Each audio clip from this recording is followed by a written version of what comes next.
The dopest ghost in town. Yeah. Get it straight. I ain't asking you right now. I'm telling you. We're taking over. The takeover. Move!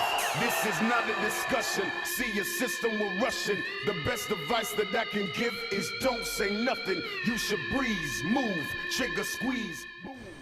Hey, this is Johno for the Guestlist Network, and today we're talking to Caspa. How you doing today, man? What's going on, mate? How you doing? Yeah, pretty good, man. So, straight off the bat, your sound is always changing from comparing old releases to more recent ones. Yeah. Last summer's, Back for the first time. Yeah. Sorry, as well as your EP at the end of August last year. Yeah. And then earlier in the summer, you had the Sellout EP. Yep. So how does this differentiation in sound always come about? I think I just get bored, to be honest. With it's a good thing and a bad thing, because if you do a certain sound, you get sort of put in a box where that's what you're known for, and that's kind of a good thing in a way, because you get a real hard following for that sound. But I kind of I just like to keep it moving. I don't like to be sort of pigeonholed. I mean, I do dubstep, obviously, but I don't like to be put in one style, like just hard or melodic or housey, or you know what I mean. I like to just make everything, and I think for me that's really important, just to keep trying new things and being someone who DJs quite a lot in the scene and puts a bit of music out. It's good, I think, to push things forwards and take chances, because that's what keeps you at the top of the game, I feel. Do you know what I mean? Just keep trying stuff and be the guy that sort of takes the risks, because I think people that take risks, make big changes in whatever genre. So I think that's what I always want to do, is just take risks and make something that's different from the next thing. So the next thing I put out after War is going to be different to War. Yeah. And like I said, it is a good thing and a bad thing, but then I think people kind of get to know you for making all kinds of music, and they respect you as an artist, Also, Garage is sort of making a huge comeback. Yeah, as well. big time. Yeah. And obviously on the Sellout EP, you had Room 324. Yeah. Would you ever consider putting out a fully Garage EP? If it feels right and I enjoy it, then I would put it out. It always has to have me. I suppose I wouldn't put out something because people want me to put it out because they like a certain track. Oh, can't you do a whole EP that sounds like Room 324?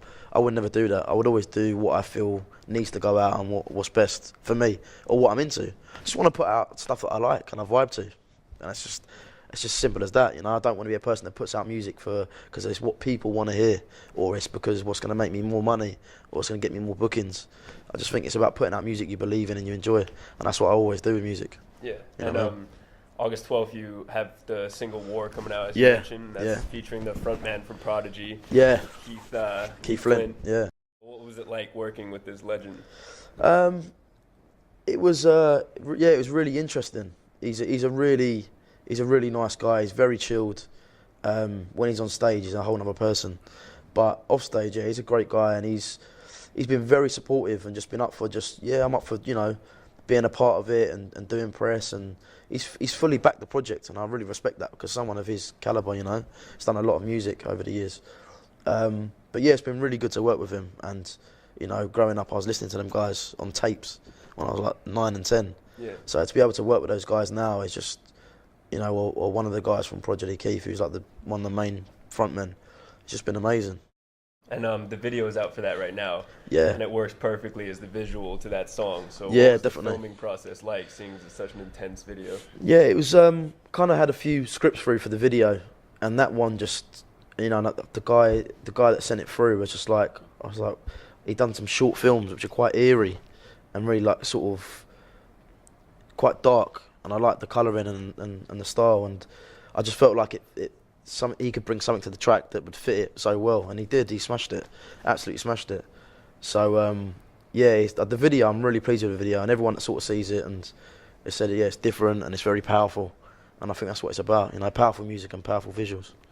An idol of yours, Keith Flint. Yeah. But on top of that, this is also your first major label release. Yeah, it is. Yeah. So can fans expect any full lengths in the near future? Yeah, I hope so. I kind of, I have to say, even though I'm signed to a major now, it's always very, should I go with a major? Should I, do my own thing independently?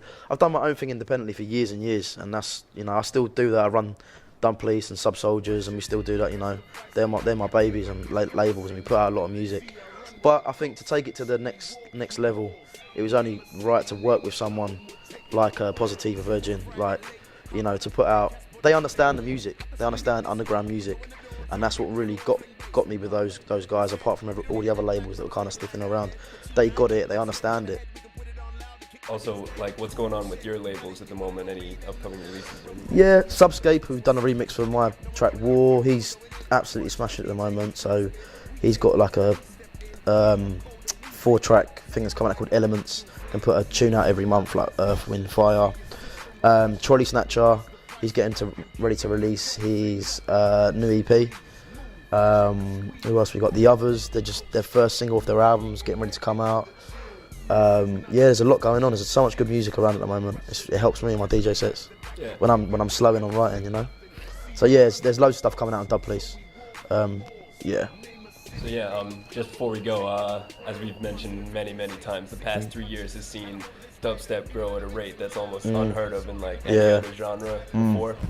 So what's it been like for you personally, from being at the root of the genre to where you are now, where it's the biggest thing in the world? It's interesting to see it. There's certain things that what I still do now. When I first started, and I used to go around the shop taking my vinyl in, they're like, "Oh, what is this?" And I'm like, "Oh, do you want to buy some?" They're like, "Oh, what is it then?" I'm like, "I don't know what it's called. Do you like it?" They're like, "Yeah, we'll take some." From that to I don't know, what did I do a little while ago that was mad? Warming up for Tiesto in Belfast. It's just stuff I'd never thought I'd do, or I'd get that big, or playing main stage at Sonar Festival in between Dizzy Rascal and Chemical Brothers, 50,000 people. Stuff like that, I just never thought the scene would get to that stage. And things still surprise me. But I think it's the power of the internet. Things move so quick now, and dubstep blew up with the ride and of the social networks like Facebook and Twitter and all that kind of stuff. And that's really helped the genre a lot, and YouTube. And helped it spread a lot quicker than other scenes, It's taken a while. It's been more like flyers and news and word of mouth. So that's really helped it in a good way, and not a bad way. I suppose it's all good. It is crazy to see it grow and be so huge, and it's been nice to sort of ride the wave as well. You know what I mean? Because we put a lot of time and effort into it, and when there was no money in it, and we were spending money, so it's good to take a little something from it. So for all the fans at home and everything, what's the best way to keep up to date with all things Caspa that are going on? Just follow me on Twitter. I just talk rubbish on there and post loads of pictures of food and stuff. So I eat a lot of food. Food porn, as everyone keeps saying. So just follow me on Twitter. Twitter.com/Caspa Dubstep. Cheers for hanging out with us today. No problem. Thanks for having me, man. Cheers. Hey, this is Caspa, and you're locked into the Guestlist Network.